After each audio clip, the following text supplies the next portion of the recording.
A escalada dos conflitos internacionais deixa o mundo em alerta. Será que estamos cada vez mais próximos de uma nova guerra mundial? E todo esse cenário de confrontos e o avanço da tecnologia militar também traz outra questão alarmante: a ameaça de um ataque nuclear. Vejam no episódio de hoje de Planeta em Perigo.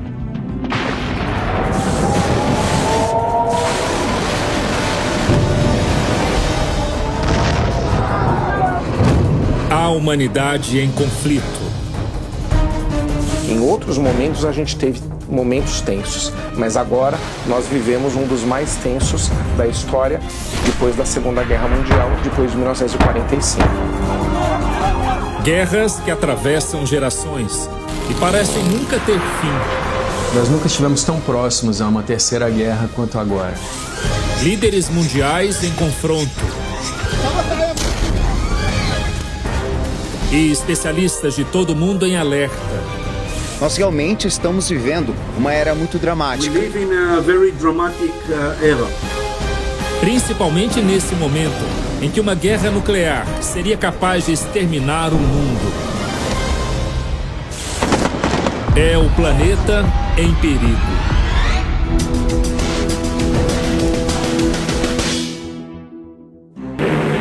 O símbolo máximo do horror e da morte na história recente da humanidade. A explosão nuclear que devastou Hiroshima e Nagasaki no final da Segunda Guerra Mundial. Morreram instantaneamente quase 200 mil pessoas, com armas muito menos potentes do que aquelas que a gente tem hoje em dia. De lá para cá, o avanço tecnológico bélico dos países só aumentou. Assim como o número de conflitos entre as nações e o temor de que algo parecido ou ainda pior possa acontecer. Nesse momento, porque a Europa se arma como nunca se armou desde a Segunda Guerra Mundial, as chances de haver confrontações diretas entre os atores é muito maior do que era anteriormente. Tensão medida pelo chamado relógio do juízo final, um marcador feito por cientistas que simboliza o quão perto a humanidade está do fim. Em janeiro de 2025, o relógio marcou 89 segundos para a meia-noite, o mais próximo de uma catástrofe que já estivemos desde a criação do relógio em 1947. Eu acho que o risco é real, principalmente porque vivemos em um mundo com muitos conflitos. Atualmente, especialistas estimam que existam cerca de 13 mil ogivas nucleares pelo mundo. Rússia e Estados Unidos são os donos de maior parte desse armamento. E a tecnologia desses artefatos fica cada vez mais sofisticada. As armas nucleares que temos hoje pelo planeta são muito mais poderosas do que as bombas que atingiram o Japão na Segunda Guerra Mundial, com poder para exterminar toda a humanidade.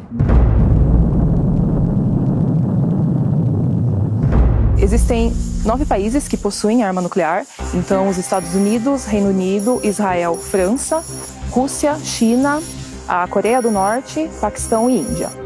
Este site faz uma estimativa de qual seria o efeito prático se uma bomba nuclear fosse usada hoje em dia. Veja essa simulação na cidade de São Paulo. A onda de calor atingiria quase 9.000 quilômetros quadrados.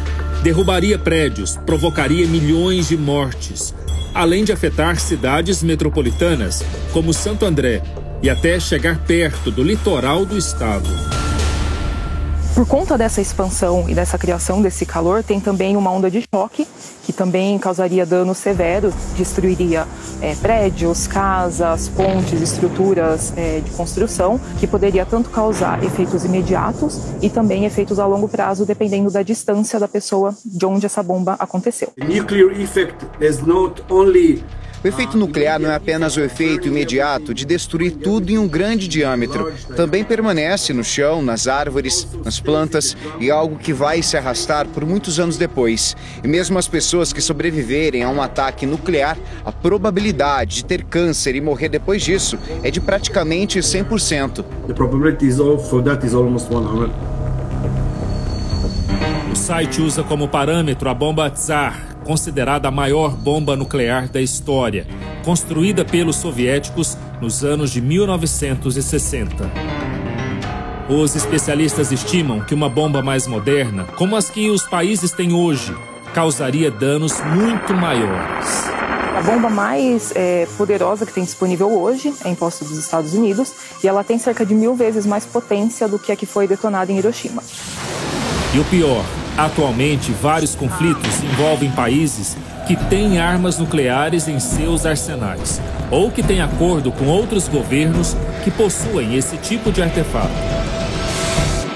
O ditador teria ficado furioso com o discurso do presidente da Coreia do Sul, Yoon Suk-yeol.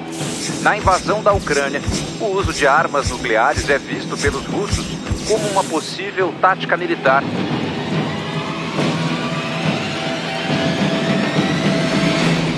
São vários conflitos que estão acontecendo. Nós temos na Síria uma guerra civil que ainda não se resolveu. A China continental entende que ela tem que retomar Taiwan para reintegrar o seu território. E outro ainda mais grave do que este, que é entre Rússia e Ucrânia. Por quê? Porque você tem interesse das grandes potências, das grandes economias, dos países mais importantes do mundo diretamente envolvidos no conflito, podendo fazer com que, se houver uma guerra entre eles, você tenha um conflito ainda maior. As tensões entre Rússia e Ucrânia começaram em 2014, mas se tornaram uma guerra definitivamente em 2022, com a invasão russa. Atualmente, existem esforços por um cessar-fogo. Mas as discordâncias entre o ucraniano Volodymyr Zelensky, o russo Vladimir Putin e o americano Donald Trump, que tenta mediar o conflito, colocam em xeque toda a operação pela paz. Mesmo que haja uma paz na Ucrânia, se essa paz não for sustentável, ela não vai durar e vai levar a uma nova guerra no futuro.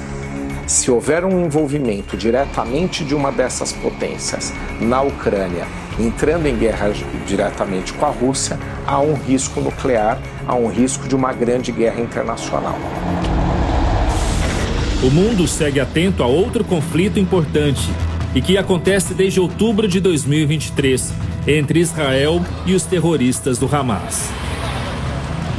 Essa praça ficou muito conhecida durante a guerra entre Israel e o Hamas. Os cartazes exibem nomes e fotos de pessoas sequestradas em outubro de 2023. Cada foto, uma história, uma vida, uma família. Um cenário que mostra o lado mais sombrio das guerras. Quem sofre as piores consequências são os civis. É o caso de Ruth Strum. É mãe de 3 filhos. 2 deles, Yair e Eitan, foram sequestrados pelo Hamas. As pessoas me veem e pensam que eu estou bem e forte, mas eu estou completamente destruída. Foi a primeira vez que o grupo terrorista Hamas realizou um sequestro em larga escala de civis israelenses, levando centenas de reféns para a faixa de Gaza. O ato intensificou ainda mais o conflito na região. É o caso do Irã. Ele poderia querer usar, possivelmente, esse armamento em Israel, que é o seu maior inimigo na região, que também tem arma nuclear. Israel já tem. Imagine só um conflito entre os dois usando armas nucleares. Um dos filhos de Ruth foi liberado 5 meses depois. O outro continua em cativeiro. Pergunto o que ela vai fazer caso Eitan seja liberado. Espero que aconteça o mais cedo possível, porque eles e os demais reféns já estão lá há muito tempo. Quero que isso acabe e que eu possa ver um abraço dos meus 3 filhos e que possamos reiniciar as nossas vidas, pouco a pouco, porque não vai ser nada fácil. De a pouquito, porque não vai ser fácil. Assim como não vai ser fácil mudar um destino que já parece traçado. O mundo está dividido e sendo destruído aos poucos. A cada invasão, a cada míssil, a cada bomba lançada. Muitos países têm construído bunkers, inclusive na expectativa de que possa eclodir uma guerra maior. E as populações também têm se armado. Não se sabe quando será o próximo passo. E a resposta pode ser nuclear.